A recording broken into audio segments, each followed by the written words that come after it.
What is going on, everyone? Badger here. Show the like and sub, and let's get into this. There has been dissent in Dragon Age as a franchise from almost the very beginning, and by that I mean everything after Origins and all the DLC it had. Because immediately when Dragon Age 2 came out, and it was announced that you were going to be playing as Hawk, not a Grey Warden, you could be male or female, but it was going to be a central character, and you'd meet other people, and it was all in one city, Kirkwall.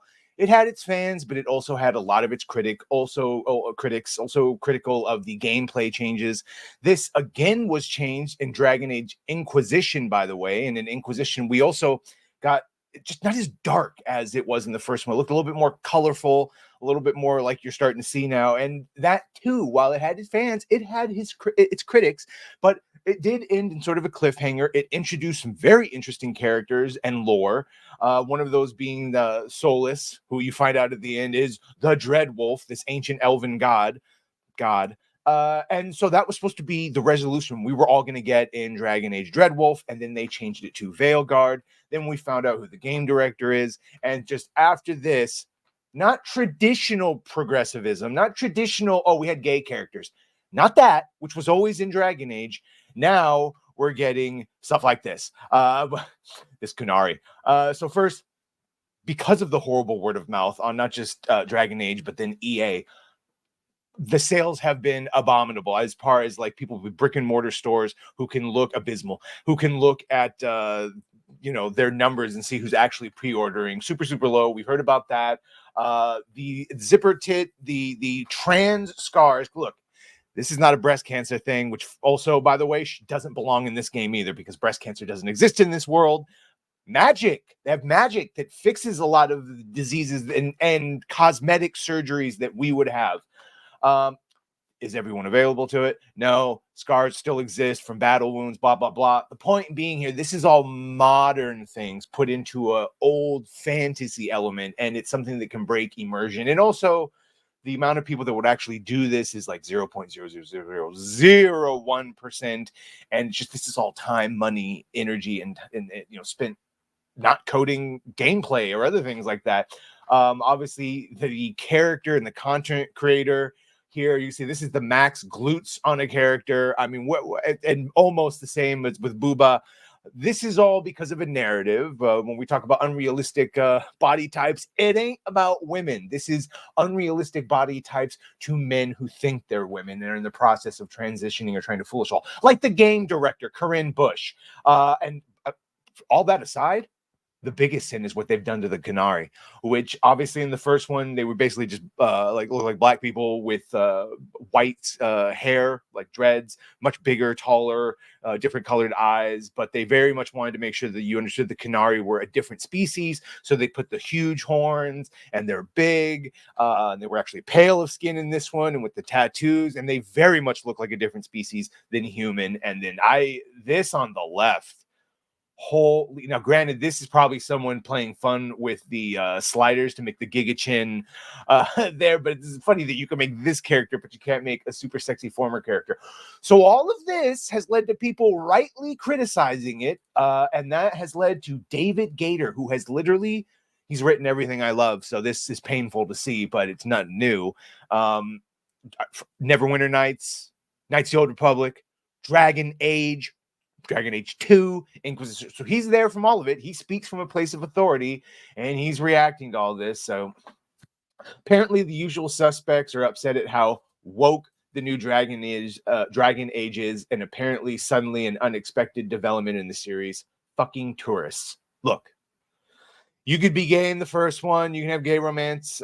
In the second one, I, as a male Hawk, romancing Isabella, had a threesome with Zevran, a male, I guess you would call him pansexual now, probably non-binary too, but at the time, he was just a horny bisexual dude who would fuck anything that walks. It was fine. It was fun. The point was it allowed you the freedom to take your characters in that. And now it might be called woke. At the time, it was just BioWare, it was just progressive. But what didn't exist? Bunch of trans ideology and zipper tits, which is part of an industrial medical complex that goes after kids specifically, and in what and autistic kids too, and what would otherwise be people that would just grow up to be gay and or effeminate, you end up convincing them to be lifelong medical patients with scars It cannot go away. And the fucking grotesqueness that they would try to celebrate that as a customization option. I can't physically throw up right now, but I feel like I should want to. It's also the same people who said they gave up on BioWare over a decade ago, and yet they're sure to have stuck around to complain. I would simply move on with my life to things that bring me joy. You fucks, you talk about things that you care about, that you see being ruined. The reason we stay around is the same thing with the Star Wars. We can do funerals for franchises, and we talk about, oh, fuck, Star Wars is dead, but we'll all secretly, quietly watch every new thing just to see if maybe there was a shred of what we once loved. Same thing with Dragon Age. Here's David saying, if they gave up on BioWare a decade ago or more, for those of whom Dragon Age Origin was the last good game. And like I said, a lot of people still say that the Dragon Age Origins, when they went away from that, the top-down isometric view and the pause and, old school D&D RPG combat, that lost a lot of people. So that's what he's referring to. Then they were never going to buy the game anyhow, at which point, why should Bio listen to them? Because you're trying to make money. You're trying to fix your fan base. Abandon your fan base and woo us instead. Okay, sure, Jan. Yeah, no, you're fucking stupid. You're abandoning your fan base is what you do when you make comments like this. And again, like I said, this just goes all on top of the Zipartit and, of course, who's actually doing it, and that is the game director, Corinne Bush. It's a man. It's a man. Look, I'm sorry. If you're good, we just talk about it like you're female. The Blair Whites of the world. This one ain't good. And just does not even acknowledge basic biology. Yeah, you can't disavow. Bush said in an interview, as a queer trans woman, I have a perspective on the games that not everyone has. Dragon Age has long been a place where LG and B, but that TQIA plus shit didn't really exist, did it? Folks can see people like themselves represented respectfully. It's inherently very queer. Yeah, and they've captured that word too. Of course, that is Corinne Bush, queerosexual gendermancer, pins on my own, Black Lives Matter, trans, she, her. Yeah. And that's the point. It's adhering to a vision, but it's her vision, and they're the ones that changed it to the Veilguard, focusing away from the main point of what we all wanted, the resolution of the Dreadwolf story, to the companions. And as we've seen, the companions, they're all pansexual, no identity until you impose yours on them. You get what it is.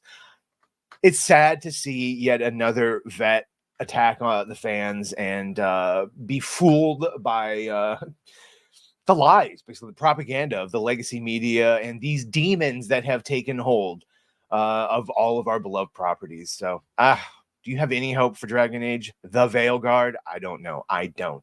Either way, let me know what you think. Make sure to like, share, and sub. If you have done that, thank you. If you're going to do that, thank you. Well, bye.